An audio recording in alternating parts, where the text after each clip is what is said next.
यहाँ पे आप देख सकते हैं TPF इज चोक्ड करके एक नया एरर जो है आपको दिखाई दे रहा होगा। जितनी भी वार्निंग्स थी वो सारी यहाँ से हट चुकी है एक्सेप्ट दिस। नमस्कार दोस्तों, स्वागत है आपका एक और नई वीडियो में। फिलहाल है हमारे पास में बोलेरो नियो, डीजल वेरिएंट है भैया। डीजल से अलग आती नहीं है किसी भी चीज़ में, तो वहाँ पर कुछ पोन्स एंड कॉन्स होते हैं गाड़ियों के। उसका एक डार्क पहलू होता है जो कोई भी गाड़ी वाला जो भी व्हीकल मैन्युफैक्चरर है वो आपको कभी भी नहीं बताएगा। लेकिन जैसे मैंने इतनी सारी गाड़ियों की कैपेबिलिटी चेक्स किए हैं और मैं 2 डीजल गाड़ियों को भी माउंटेन्स पर लेके आया हूँ। आप देख सकते हैं मैं किस तरह की लोकेशन पे हूँ।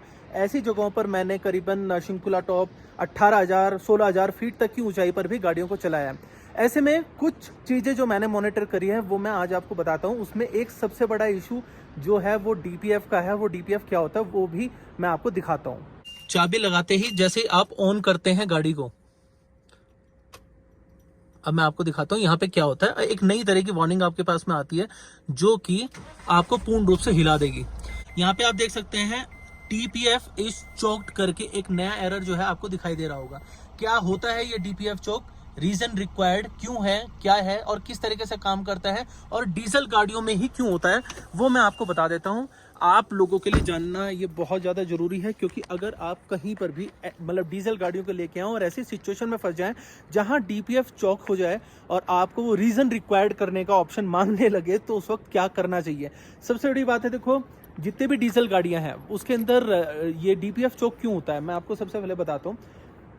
एक इंजन है, इंजन और साइलेंसर के बीच में एक तरह का फिल्टर डाल दिया गया है। जैसे कि आपको पता होगा डीजल गाड़ियां जब भी आप बहुत हाई एक्सेलरेशन करते हो तो धुआं देती हैं, काला धुआं देती हैं।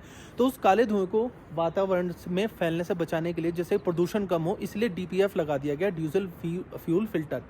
वो जब चोक हो जाता है तो गाड़ी चलती नहीं है। हाई RPM पे आप चला सकते हो अपने आप को सेफ एंड साइड वाली जगह पर पहुंचाने के लिए, लेकिन रीजन रिक्वायर्ड जब आ जाता है तो भाई उस सूरत में रीजनरेशन रिक्वायर्ड होती है। वो सिर्फ कंप्यूटर पे गाड़ी को लगाकर ही कंप्लीट की जा सकती है। और डीजल फ्यूल फिल्टर होता क्या है वो मैं आपको बता देता हूँ। जैसे ये आपका साइलेंसर है, साइलेंसर के जस्ट आगे यहाँ देखिए, यहाँ पर आपको मिल जाता है डीजल फ्यूल फिल्टर DPF। ये चोक हो जाता है। अब चोक होने की वजह से क्या होगा कि गाड़ी आपका रीजनरेशन मांगेगी। देखो रीजनरेशन इसलिए करना पड़ता है क्योंकि ये जो अंदर काला धुआं जम जाता है वो उसको क्लीन करने के लिए बेसिकली रीजनरेशन रिक्वायर्ड होता है। तो भैया देखो, मेरा जितना तजुर्बा है आज की तारीख में, मैं MG हेक्टर भी लेके आ चुका हूँ। उसका भी DPF चोक हो गया था ले जाते वक्त। ले जाने के बाद तो वहाँ से वो कंधों पे उठ के आई थी मंडी तक। सर्विस सेंटर में जाके उसका DPF क्लियर हुआ था, जम्मू में। सॉरी, जम्मू में नहीं, मंडी में, क्योंकि या तो मंडी जा सकते थे, जम्मू जा सकते थे। फिलहाल इसका भी DPF चोक हो गया है और इस पे तो हमने हाई जनरेशन जिसको कहते हैं हाई एक्सेलरेशन पे कंटिन्यूसली गाड़ी चलाई है 2200 RPM प्लस। लेकिन तब भी ये हो गया। अब आप इतना समझ लीजिए कि होएगा ही पहाड़ों पर, क्योंकि बहुत ज़्यादा प्रेशर जब लगता है तो काला धुआं गाड़ी छोड़ेगी तो ये DPF चोक होगा। लेकिन अभी गाड़ी चल रही है तो हमारा मकसद है कि इसको कम से कम 100 किलोमीटर के आसपास लेके जाके इसको रीजनरेशन कराएं। लेकिन कोशिश करिए जब कभी भी आप गाड़ी खरीदें और अगर आप माउंटेन्स की तरफ ट्रैवल करने की भी इच्छुक होते हैं तो भाई कोशिश करिए कि डीजल गाड़ियों को आप अवॉइड करें और आप पेट्रोल गाड़ियों पर ही जाएं। क्योंकि अब पेट्रोल गाड़ियों के अंदर देखो बहुत अच्छे ऑप्शंस हैं। पेट्रोल में आपके पास स्कॉर्पियो N है, पेट्रोल में ले सकते हैं।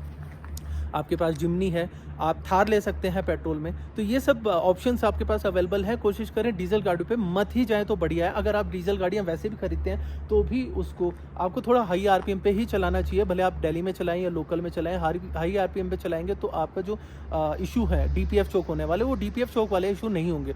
लेकिन फिलहाल ये फ्यूल फिल्टर वाला जो इशू है ये हमेशा रहेगा अगर आप डीजल गाड़ी लेते हैं। सारी BS6 गाड़ियों में ये इशू है। तो दोस्तों इतना तो सब कुछ हुआ ही। चलो आपने यहाँ तक देख लिया कि DPF कैसे चोक होता है, लेकिन आप इसको रीजन अपने आप कैसे कर सकते हो ऑटो से, ठीक है। वो उसका तरीका क्या है, देखो मेरी गाड़ी में जो एरर था, अब एक ही वार्निंग बची है। जहाँ पहले वार्निंग थी वो हट चुकी है सारी। अब एक वार्निंग बची जहाँ पे मेरा टायर प्रेशर कम है सिर्फ, बाकी सारी वार्निंग्स हट चुकी हैं। वो कैसे हटी है उसका बड़ा सिंपल सा, आपको अगर कभी डीजल गाड़ी ऐसे लेके जाते हो, मैंने कहा ऑप्शन नहीं है, मैंने आपको पहले ही बताया ऑप्शन नहीं है, तो हाई आपको RPM पे चलाना है। जब आप कॉन्टिन्यूसली एक कहते हैं 8-10 kilometre high RPM 2500 RPM plus चलाते हैं तो जो रीजन होता है वो अपने आप कंप्लीट हो जाता है ऑटोमेटिकली। उसमें आपको कुछ करने की जरूरत पड़ती नहीं है। तो कुछ इसी तरीके से ये रीजन अपने आप कंप्लीट हो गया और मेरे गाड़ी की जितनी भी वार्निंग्स थी वो सारी यहाँ से हट चुकी है एक्सेप्ट दिस प्रेशर जो DPF चौक वाली वार्निंग थी वो हट चुकी है। अब यहाँ पर दिखाई दे रहा है सिर्फ एक ही वार्निंग बची है। उस वक्त थी 3 वार्निंग्स। 3 कैसी थी? एक तो ये टायर प्रेशर वाली है ही है, दूसरी आ गई थी DPF चौक और तीसरी आ गई थी रीजन रिक्वायर्ड। तो यहाँ पर वो दोनों हट चुकी है, यहाँ पर बची है सिर्फ एक वार्निंग। तो भाई अगर आपके पास में गाड़ी ऐसे चलाते हो, थोड़ा हाई RPM पे चलाओगे तो रीजन वाली जो वार्निंग है वो हट जाएगी, और हट भी सकती है, पर यही तरीका होता है मैनुअली उसको हटाने का। अदरवाइज तो आपको कहीं ना कहीं महिंद्रा के शोरूम में या कोई भी गाड़ी जहां आप ले रहे हो वहां पर उनके सर्विस सेंटर में विजिट करना पड़ता है। और हर एक BS6 डीजल के अंदर ये इशू आते ही आते हैं। अगर आप भैया कोई कंपनी कहे ना कहे कि DPF नहीं होगा जी, कोई दिक्कत नहीं होती, ये सब तो परेशानी, ये सब बहका देते हैं, तो भैया देखो प्रत्यक्ष को प्रमाण की आवश्यकता नहीं होती। मैं आपके सामने 2 सीरीज इसी चैनल पे यानी कि दिग्विजय तोमर पे डाल चुका हूँ, साथ के साथ मोटर 5 पे भी मैं इस वीडियो को तो जरूर डालूंगा। तो ये एक्सपीरियंस फिर दोबारा आपकी कैपेबिलिटी को, मतलब इस गाड़ी की कैपेबिलिटी को, डीजल गाड़ियों की कैपेबिलिटी को कहीं ना कहीं दर्शाता है। तो प्लीज़ थोड़ा सा चीज़ों को ध्यान में रख के ही गाड़ी चलाएं। अगर आपके पास में डीजल ही है और आपके पास कोई ऑप्शन नहीं है तो प्लीज़ उसको हाई RPM करीबन 2500 RPM पे मेंटेन करें, जिससे कि गाड़ी का डीजल फ्यूल जो होता है, फिल्टर जो होता है वो चोक नहीं होता, वो उसको रिजेन करते रहते हैं ऑटोमेटिक मोड पे। तो इस चीज़ का ध्यान रखें ही गाड़ी को, भैया अगर डीजल है तो उसको चलाएं।